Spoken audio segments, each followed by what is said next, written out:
help me welcome Joe. Hi, my name's Joe. I'm a crystal meth addict.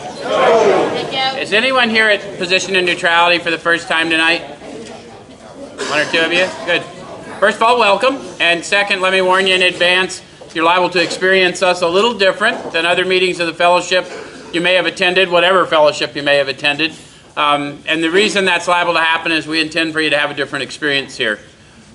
What we do here, we've been doing for a lot of years now, we just take a look at the suggested instructions for a step or so a week directly out of this book, and we use this book in Crystal Meth Anonymous. Why? The process described by the authors of this book has been proven to work with addicts of the hopeless variety, addicts to alcohol and other substances. So although we call it a study because people relate to the word, it's really not a teaching. I'm not a guru on this book, but I'm reasonably good at illuminating my own experience through the book. And so what I'm going to do is I'm going to show you how I find my experience in the book, encourage you to have your experience with the book, and if we both do our job, we'll share a spiritual experience in this room tonight. Anyone want to do that? Yeah. How many of you have been here before and can witness for these others that it does happen? Yeah. So if you haven't been told, in 12-step recovery, when we talk to you about a spiritual experience, we're talking to you about a sensory experience, a tangible experience. You will feel it. And when you do, I'll know. And I'll call it to your attention. Because we teach you to talk to you about the power we call God without giving you a demonstration of that power. A couple of things. Everyone's been here before, so you know the reason we use CMA fellowship is they don't have a singleness of purpose. You notice people identify how they want to identify here. Everyone's welcome here. And if you don't want to identify, that's okay too. Okay? But what we want to do is just share the Spirit with you. So we're going to look at step 12 tonight. So my guess is we'll have some highs and potentially some lows, depending on what happens, because the 12-step experience obviously has some remnants of a first-step experience, right?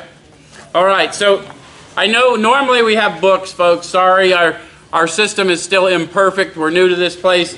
The books are en route. They probably won't be here before it's over. So you'll just have to wing it or get on your phone or whatever you want to do. Okay, so we're in chapter 7 tonight. We're looking at step 12. And step 12 is, of course, the culmination of the thing, the whole point of the steps, having had a spiritual awakening as the result of these steps. We tried to carry this message to alcoholics, to addicts, and to practice these principles in all our affairs. So this is where it comes alive. This is where we get more power than we need because we're offering it to another. So for us junkies, this is the good news. Right?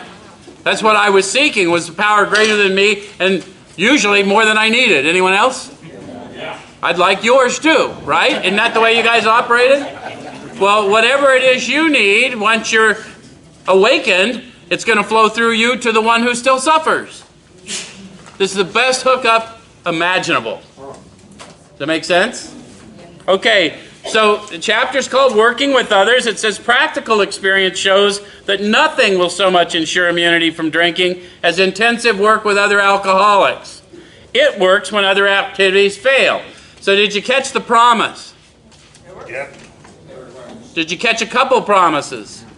Other activities will fail. Other activities will fail in their experience. How many of you have been here before and had other activities fail? Which activities?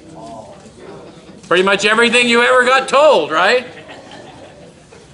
Yeah. Something about gaining access to this power and using this power for this power's purpose, allowing the power to flow through us to help awaken, to help illuminate others, ensures immunity when absolutely nothing else seems to.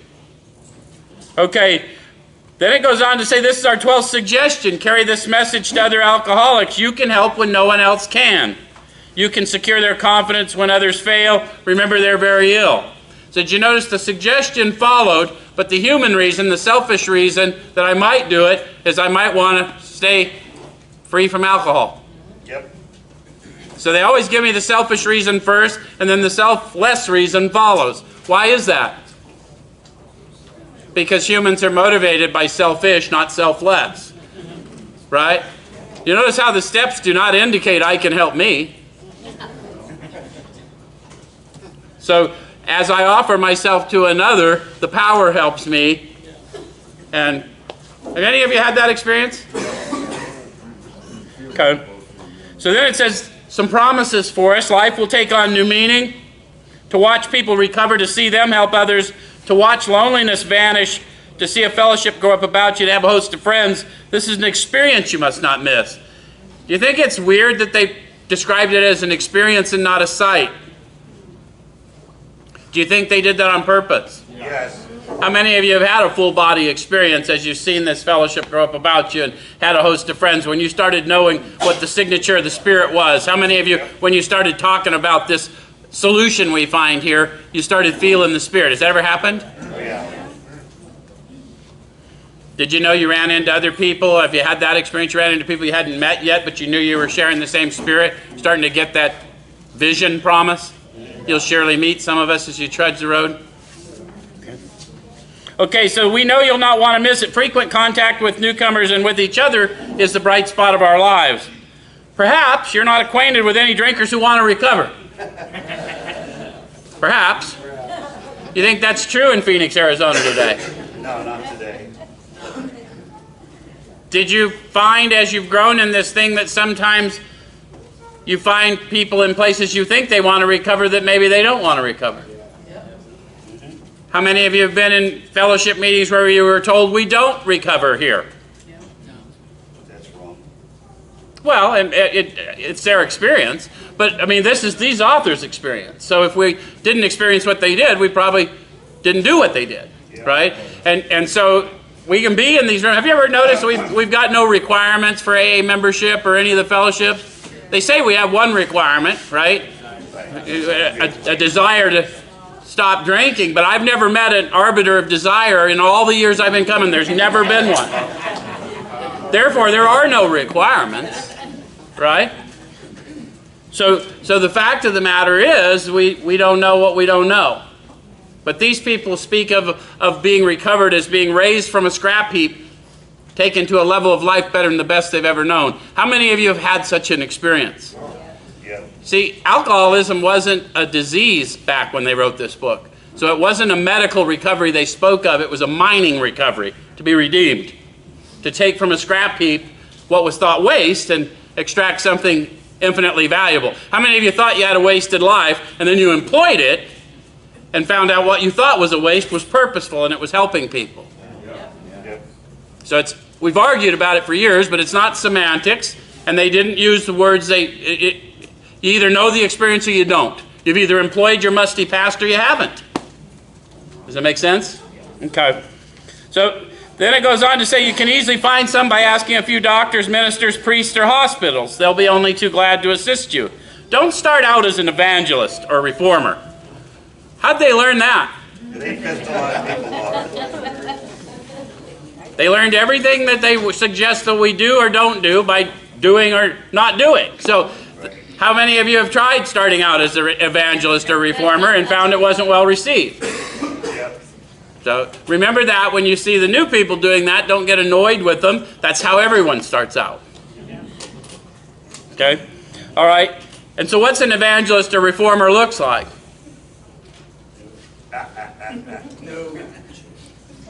As you grow in this thing, folks, you're going to realize the world simply reflects how you're thinking and feeling. So your judgments are they're really not picking on anybody. You're just telling us who you are. But we're not picking on you. We're just telling you as you grow in this, you realize what the world really shows you. Right. Okay? So this might look like evangelism or reformer, right? All I can say to you is we've never advertised this meeting, yet it's been full for over a decade. So if that's evangelism, I'm the world's worst evangelist. But I'm hoping. Okay, unfortunately, a lot of prejudice exists. You'll be handicapped if you arouse it. Ministers and doctors are competent, and you can learn much from them if you wish. But it happens that because of your own drinking experience, you can be uniquely useful to other alcoholics. How many of you alcoholics in the room find it useful to hear of other people's drinking tales? I do. Sometimes we do, because it levels the playing field. How many of you, once you know that those people sound a lot like you, what I was like mentally and emotionally, see some hope for the first time? Yes.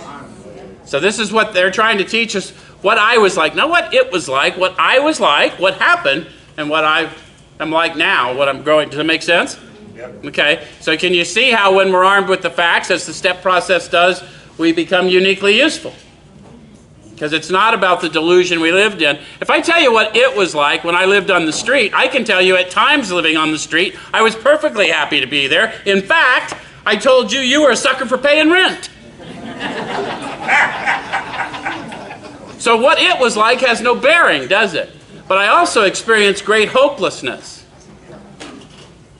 Okay, so you got the point. All right then. So then it goes on, so cooperate, never criticize, to be helpful is our only aim. When you discover a prospect for Alcoholics Anonymous, find out all you can about him. If he does not want to stop drinking, don't waste time trying to persuade him.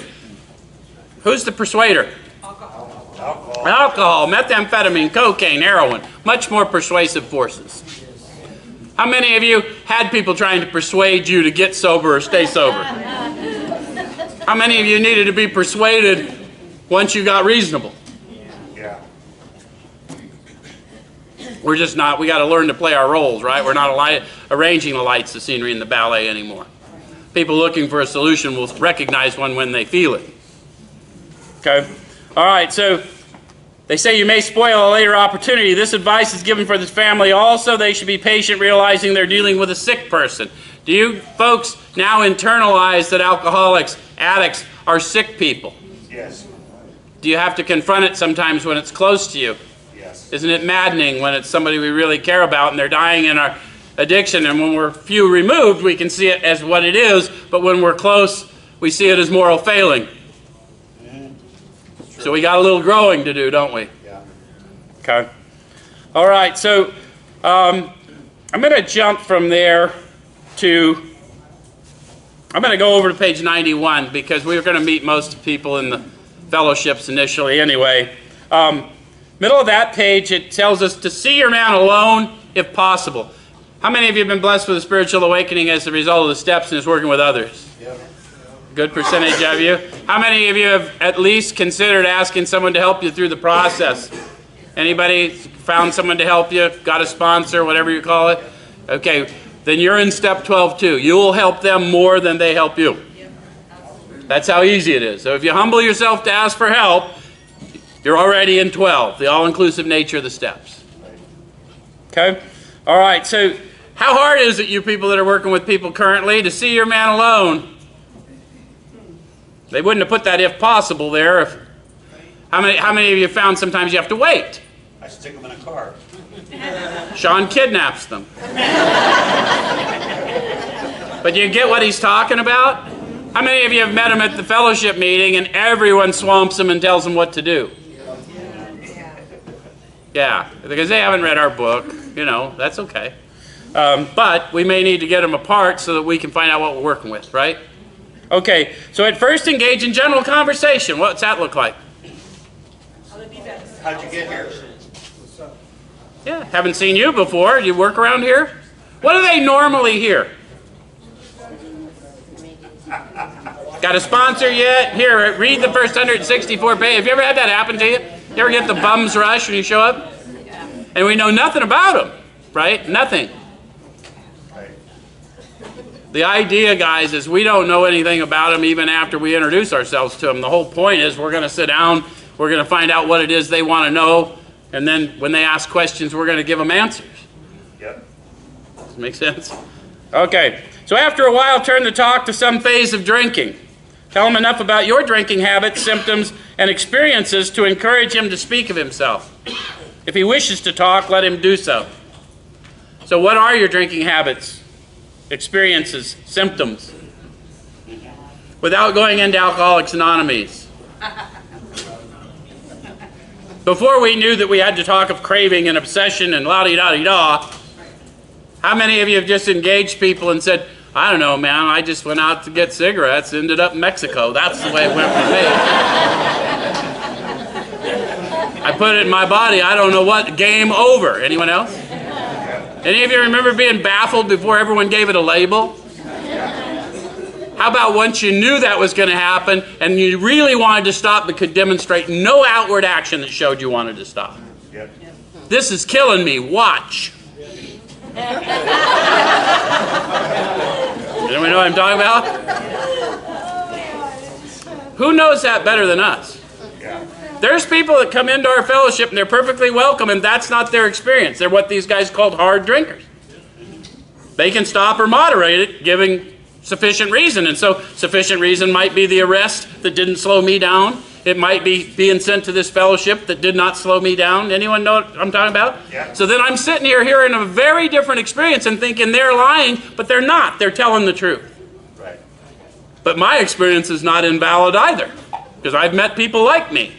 In fact, that's who I want to talk to, is people like me, because no one else gets me. You're dying. Yeah, tell me when. Bring a camera. It ought to be good. Right? You guys know what I'm talking about? Yeah. Okay. All right. So if he's not communicative, give him a sketch of your drinking career up to the time you quit, but say nothing for the moment of how that was accomplished. If he's in a serious mood, dwell on the troubles liquor has caused you, being careful not to moralize or lecture. What's that look like? How many of you lost families, jobs, Lost that. houses, Yeah. whatever? Everything that was of any value to you, more than once. Okay, that, we don't have to tell people anything other than we know what loss is. Yeah. Right? What does it mean to moralize or lecture? I have no idea what you should be doing, so I have no business going there, nor do I have any business talking about what I should be doing, because otherwise I'm lying when I admit powerlessness. All I can do is witness to you what I discovered as a result of an encounter with this power I was made aware of through this process. Make sense? Okay. When he sees you know all about the drinking game, commence to describe yourself as an alcoholic. Tell him how baffled you were and how you finally learned that you were sick. How did you finally learn that you were sick? Went to detox. Some of us did that. Some of us did it more than once and didn't learn. Some of us went to all kinds of fancy detoxes. They call them DOC and county and right? There's lots of ways to learn, and we're not minimizing any of them. But how many of you are still in the process of learning that you're sick? Because the people we try and help show us more of powerlessness than the chemicals ever did. Okay. All right, so give them an account of the struggles you made to stop. How many of you have made some struggles to stop? No one else made any struggles to stop? Y'all ain't trying, man. Show him the mental twist which leads to the first drink of the spree. So what's that for you? How many of you are drinkers? How many of you knew you couldn't, I don't pick up no matter what, and blazing along, and then somebody just says, hey man, we're going to go out and have a few after work. It's been a tough day. And get to thinking, well, I'd like to have a few. I had a tough day too. Why not me? Any ever had that happen to you? And then I went out and had a few with them. I found out why not me. Those guys went home. I went and lived under a bush. Anyone know what I'm talking about? I drank the home. That's why not me. Does it make sense? Okay. I mean, it doesn't make sense to anyone except someone who knows the experience, right? Okay. All right, so we suggest you do this as we've done it on the chapter on alcoholism. And then it says if he's alcoholic, he'll understand you at once, without bouncing because we don't have the books. But remember the story of was it Jim, the car guy? Yep. You guys remember that story? And if you're not drinkers, you're probably like, oh, who puts whiskey in milk? Well, drinkers put whiskey in about anything. But, you know, whatever. Milk's good cover. You know what I mean? That way I'm not nipping it right out of the bottle and looking desperate. But Jim had lost his business due to drinking. So see if we can get with the mindset, what he was like, what happened. And now he had to go to work for a dealership he had once owned. Well, on his way to work, he remembers being a little agitated. Any of you ever had to go to a job that was a little bit diminished from what you had once had or what you felt like you should have, and on your way in one morning or maybe multiple mornings, you felt a little agitated? Yeah. Well, when Jim got there in that state of minor agitation, he had a few words with the boss. Nothing serious. Any of you ever had a few words with the boss but nothing serious? Yeah. From your perspective, maybe the boss's perspective was different. Well, this is what happened to Jim, and then Jim sat there stewing a little bit longer, and he got this idea that maybe he ought to go out in the woods looking for people to buy cars, although he was at the dealership where people come to buy cars. Have you ever thought maybe you ought to go out looking for something to do because you were restless, irritable, and discontent where you were? Yeah. See what he's describing? So on his way out to these woods where people who buy cars who don't come to car dealerships hang out, he decides he's hungry, so he stops at a roadside place where they have a bar. And he's eaten there many times, so he doesn't pick up no matter what, so no sweat. But this particular time, in this state of agitation, a thought comes to him after he has a sandwich and a glass of milk that a shot of whiskey could not hurt, given that I've had a sandwich and a glass of milk. Which is a logical assumption if you're capable of a shot of whiskey. And Jim tried that little experiment, and it worked so well that he had another. And then another. And then he had another trip to the asylum. Do you relate to Jim's story now? Yeah. How many of you have just gone over to the dope house just to show the fellows how good you're doing? And then checked in for a month. So we know the experience. That's all we're trying to get. Okay. So it says if he's alcoholic, he'll understand you at once. So those of you who relate, got bad news for you. You just caught alcoholism. Okay? He will match your mental inconsistencies with some of his own. Are you coming to mind with thoughts of your own experiences? A minute. So you can see this as they're teaching us how to fish, aren't they? Okay? So if you're satisfied that he's a real alcoholic, begin to dwell on the hopeless feature of the malady. So first of all, they've made a distinction. He's a real alcoholic. So when do they talk to me about the real alcoholic? Page 21, 22, they make the differentiation, don't they? Right. Real Dr. Jekyll and Mr. Hyde, seldom mildly intoxicated, always more or less insanely drunk. Any of that ring a bell? Right. Okay. Any of you have a little personality change when you use? A lot. So if you're satisfied that he's a real alcoholic, begin to dwell on the hopeless feature of the malady. Show him from your own experience how the queer mental condition surrounding the first drink prevents normal functioning of the willpower. So we saw it with Jim. You probably brought to mind some of your own, right? Okay. Don't at this stage refer to this book unless he's seen it and wishes to discuss it, and be careful not to brand him as an alcoholic. Why not? It's a self-diagnosis. If you haven't been to these studies before, one of the things the doctor tells us is that in his opinion, there's one symptom, although we've got all kinds of other neuroses and things as people, alcoholics have one symptom in common, and that is my strange response to the chemical alcohol. When I put it in my body, I can't control the amount I take. It energizes me. Has that ever happened to you? Yes. It's a sedative.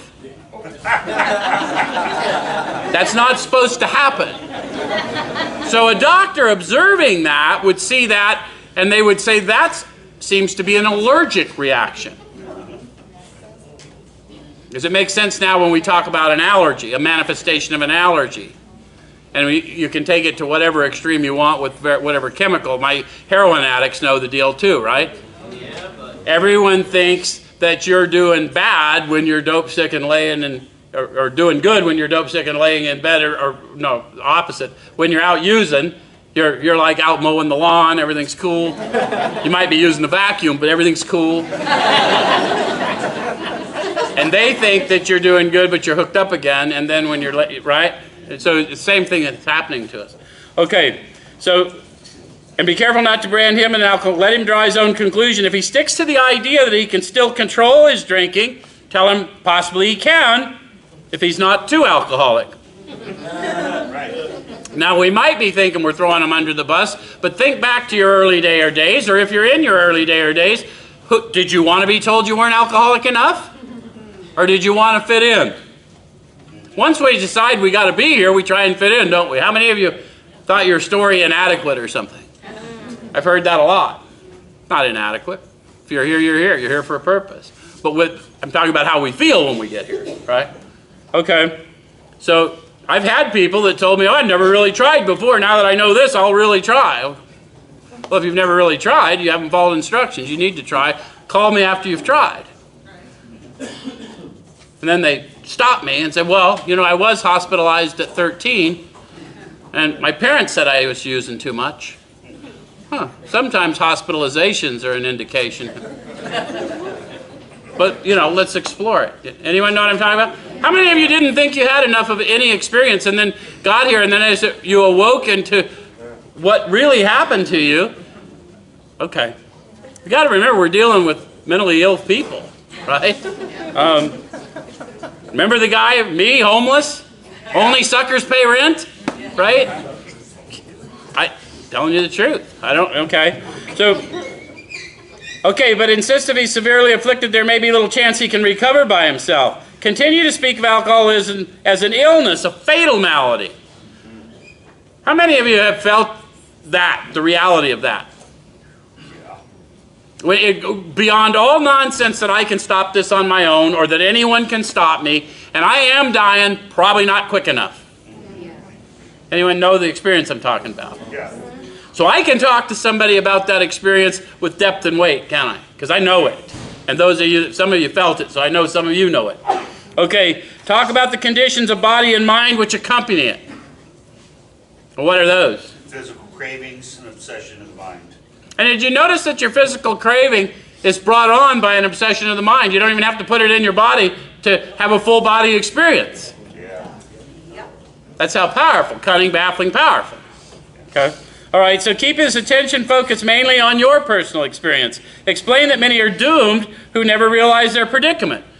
Who knows that better than us? Yep. Okay. Doctors are rightly loath to tell alcoholic patients the whole story unless it will serve some good purpose, but you may talk to them about the hopelessness of alcoholism because you offer a solution. Do you know what solution it is we offer? And I'm talking about in AA, the program, not necessarily in AA, the fellowship, where other people may find a variety of solutions. But this book speaks of one solution, and it isn't the book, and it's not the process. Power. Yeah, it's the power, right?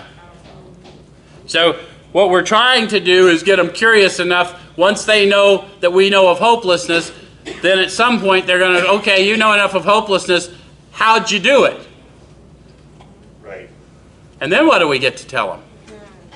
I didn't do it. Exactly what happened. I did not do this, right? Okay, so then it says, you'll soon have your friend admitting he has many, if not all, the traits of an alcoholic. If his own doctor is willing to tell him that he's alcoholic, so much the better. Even though your protege may not have entirely admitted his condition, he's become very curious to know how you got well. Have you had that experience? Yes. Have you had other people approach you with that experience? Yes. Let him ask you that question if he will. What if he won't? Wait. Keep talking and wait. And you know why, don't you? Because when they ask, then the Spirit's going to answer. Right. And they're going to know. They may not know what they know, but they will know that they know. Do you know what I'm talking about? Yes. How many of you have been blasted with a blast of the Spirit, and you didn't know what it was happening to you, but you knew something was happening to you? Okay? Tell him exactly what happened to you. So I don't know what that looks like for you. I can tell you, I used every day no matter what. They either locked me up or chained me down. It did not stop no matter what. There was no delusion that I wasn't dying. I didn't know when, but I was content with that was going to be the outcome. And then one day, bam, that never happened again. Yep. Why that day? Yes. Divine intervention. I can only explain that this power we speak of came into me and took me in another direction. Yep. A radically different direction, and I have never been the same, and I am not a religious man. I've grown more religious over time, but only because I've seen where the religious people are right, because the authors of this book told me to. Does that make sense? Yes. Okay. Stress the spiritual feature freely. If the man be agnostic or atheist, make it emphatic he does not have to agree with your conception of God. Why not? Because God's not a conception. God's an experience. In recovery, the power we call God is the subject of my experience, not the object of my belief. That's why I bear witness to His love, His power, His way of life, because it was not my way of life, and I didn't feel loved, and I didn't have any power. Does that make sense? So anything that happened from that day forward is this power. Does that make sense? Right. And it's tangible. How many of you have felt the power? Don't need a theology for that. We feel it. We know it. Just like that sense of ease and comfort that came at once by taking a few drinks, except oftentimes much better and without some of the consequence. Yeah? Okay. So he can choose any conception he likes, provided it makes sense to him. So guys, we have precise instructions. Don't get carried away. You can use any conception you want, but the power is found within. And the power expresses itself as power, peace, happiness, and a sense of direction. So let's not talk to them about doorknobs and light bulbs and some of the silly shit I've heard over the years, because we have precise instructions on how we gain access to the power, grow in awareness of the power, and ultimately are employed by the power. And if we aren't employed by the power, we offer nothing to the powerless except more powerlessness. Does that make sense? The main thing is that he be willing to believe in a power greater than himself, and he live by spiritual principles. So for him to believe in a power greater than himself, just like they talk to us about the electric theory, people, why do we believe in electric theory? Because we have experienced its effects. As Sean says, he got shocked, right? And the reason we come to believe in a power greater than ourselves is because we have been shown the power. We've been told that that power you're feeling, that's the power we call God around here. And so we have experienced the tangible effects of this power. If they haven't, they can't get it. Does it make sense? Okay. So we're going to come to believe in power. We're going to introduce them to power in 2. That power will enable their decision in 3. Does it make sense? How many of you realize that after the fact? How many of you came here before, did some half-ass efforts at inventory, or maybe none at all, but when it was all time to get rocking, you were spitting inventory and telling 5th steps like a... Anybody? It's time, right? Okay. All right. That's the difference, is access to power. Once we realize what's up, does it make sense? Yep. Sometimes we don't realize for a while. Sometimes you don't realize it until you're sharing the experience with another. How many of you have had profound experiences when you're introducing others?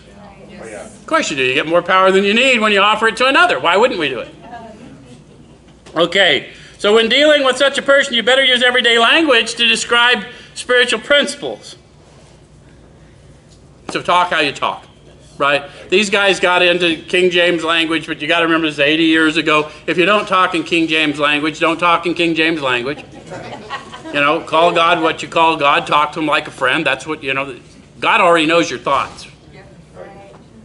Okay? We're talking about a power. The name God, don't let that scare you. Whoever is out here right now that's being bothered by the thought, don't let the thought, we're just talking about a signpost pointing to a power, an experience that you will have, whether you believe it or not, if you're willing and open enough to try. Okay? All right, so I'm going to jump, because I'm going to run out of time, to 94. They suggest that we outline the program of action explaining how you made a self-appraisal. So it would help if you had made a self-appraisal so that you could explain how you did it. Yeah. And if you haven't, then you could wing it. But people that have ever done it will know you're winging it. That's the other thing. Once you grow in the Spirit, no one can lie to you without your permission. You ever notice that? Because truth has a feel. So there's no sense in anybody lying to you, whatever, because unless you permit them, sometimes we permit them, right? Because we want to believe the shit they selling. Okay, so how you straightened out the past and why you're now endeavoring to be helpful to him. Why am I now endeavoring to be helpful to him? If I'm honest, at some level, because I know I'm going to get a flow of the Spirit, it ensures immunity. And it feels good. There's a good feeling that is attached to it. Yep. It's important for him to realize that your attempt to pass this on to him plays a vital part in your own recovery. How many of you have figured that out now? Yeah. Yes. Actually, he may be helping you more than you're helping him. Make it plain he's under no obligation to you, that you hope only that he will try and help other alcoholics when he escapes his own difficulties. Suggest how important it is that he place the welfare of other people ahead of his own. Make it clear that he's not under pressure, that he needn't see you again if he doesn't want to. You should not be offended if he wants to call it off, or he's helped you more than you've helped him. But we are. Yeah, have you had that experience? How many of you have had the experience of working with somebody, sitting with them hours, and then all of a sudden, out of the blue, or maybe not out of the blue, they say, hey, I found someone else to work with. And if you're honest, depending on where you are in your mental state, you're like, yeah, great. Hope it works out for you. Fuck. Right? But were we giving freely or were we not? Are we learning who we are? Yes, we are. And so all these lessons, remember, you're guaranteed a spiritual awakening as the result of the steps, regardless of which side of the table you're on. So if you go out on your 12-step call and then you come back saying, they wasted my time, they showed you something. Yes, they did. I suggest you go inward. Okay. The problem is not out there. No. And we've all done it, right? Yeah. Okay. All right. So I'm going to jump because I need to, or I'm going to run out of time for sure. Let's go over to page 96. They suggest do not be discouraged if your prospect does not respond at once. Have you ever had that happen? Yeah. How many of you have had a bunch of them not respond at all? Yeah. They suggest we search out another alcoholic and try again. You're sure to find someone desperate enough to accept with eagerness what you offer. Have you ever seen that? Have you done this enough that you sort of can tell when someone's really hungry and when they're not? Without assigning a meaning that they're forever damned, or I mean, I hear the silliest things in fellowship. They're not willing. They need to get a year first. Really? If I can get a year, I don't need your ass. You know what I mean? So, but I got to understand there's people here that are not powerless. Right? Okay. So what it was explained to me is for the kind of people who will get this, there's very little you can do wrong. For the kind of people who will not get this, there's very little you can do right. Yes. Don't take on anyone else's baggage as you do this so you can live free. Does it make sense? Yeah. They're just showing you your baggage. Don't take theirs. Okay? All right, so we find it a waste of time to keep chasing a man who cannot or will not work with you. If you leave such a person alone, he may soon become convinced that he cannot recover by himself. How many of you had that happen for you? Oh, yeah. You don't think it was hard for people that cared about you to watch? How many of you have got to watch somebody? It's excruciating to watch. But if we have access to power greater than ourselves, we can. It's not without pain, though, is it? Okay? To spend too much time on any one situation is to deny some other alcoholic an opportunity to live and be happy. One of our fellowship failed entirely with his first half-dozen prospects. He often says if he had continued to work on them, he might have deprived many others who have since recovered of their chance. Do you know who they're speaking of? Bill Wilson. Speaking of Bill Wilson, so when you really bring to consciousness what they're talking about, he failed miserably with his first 6, and he mentioned it to his wife, and she said, forget those guys, Bill, you're still sober. That's the miracle. Right. And then he went to Ohio and he met Bob, and we're all sitting here tonight, and millions of people have recovered since because he let go of his idea that he was in charge of those 6. Right. So you see the importance of detaching from, that we don't detach from loving them, we detach from outcomes. Right. Make sense? Yep. Okay, so I got to jump over to 97 because in 3 they told us we were getting a new employer, yes? And usually when we get a new employer, we get a new set of work rules, yes? So our new job responsibilities are detailed for us on page 97. So it says, never avoid these responsibilities, but be sure you're doing the right thing if you assume them. So how, by this stage of my development, how am I to be sure I'm doing the right thing? You can feel it. Do you ever notice that Sean said it without even equivocating? He knew he's doing the right thing. Have you had that experience? Yes. Okay. Helping others is the foundation stone of your recovery. A kindly act once in a while isn't enough. You have to act the Good Samaritan every day if need be. They use a lot of biblical reference. That's why they say be quick to see where religious people are right. If you don't know the story of the Good Samaritan's simply the one that least likely to be of any help to this particular person who was beaten and left to die on the road. But everyone else walked by, but the Samaritan stopped, bandaged their wounds, put them on the donkey, took them to the inn, paid their tab, took responsibility for their brother.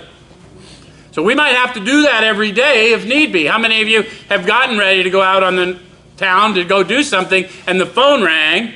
Yep. And he's like, hey, this is Bill. I'm over here in Sunny Slope. Can you come get me? You ever had that happen? Yep. And you really wanted to go out. How many of you have had the experience of going out and not having a good time?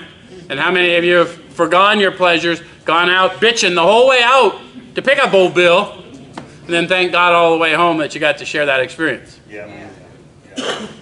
And neither one of those experiences is wrong. We learn from all of them. All I'm suggesting is, do you understand? These promises they put in the book here, that these are states of being we experience, and they're telling us what happens, right? Right. They're also showing us the 12th step is the big amends. So as you read this, how many of you, well, let's look at it. It may mean the loss of many nights' sleep, great interference with your pleasures, interruptions to your business. It may mean sharing your money in your home, counseling frantic wives and relatives, innumerable trips to police courts, sanitariums, hospitals, jails, and asylums. How many of you have made such trips? Oh, yeah. How many of you have had other people come to see you after making such trips? Yeah. You see how that's the big amends. How many of you made it to far enough out there that no one was coming to see you that knew you anymore? If you take it out far enough, they quit. And then somebody comes, and I owe a debt. Right? Which is why we still do it years later, because it's the big amends. How many of you met someone who knew this spirit when you were in Community Bridges and knew there was something different about them than any other experience you'd had? Yeah. Because you can tell, right? They're not talking about silly stuff. They're talking about tangible power and powerlessness and that different experience, aren't they? Okay, your telephone may jangle at any time of the day or night. Your wife may sometimes say she's neglected. How many of you, your significant other has said, hey, you're spending too much time on that recovery stuff? Well, she already left. I just like to point out, if your significant other thinks you're spending too much time on recovery, at least you're getting the promises. Yeah. Yep. A drunk may smash the furniture in your home or burn a mattress. You may have to fight with him if he's violent. Sometimes you'll have to call a doctor and administer sedatives under his direction.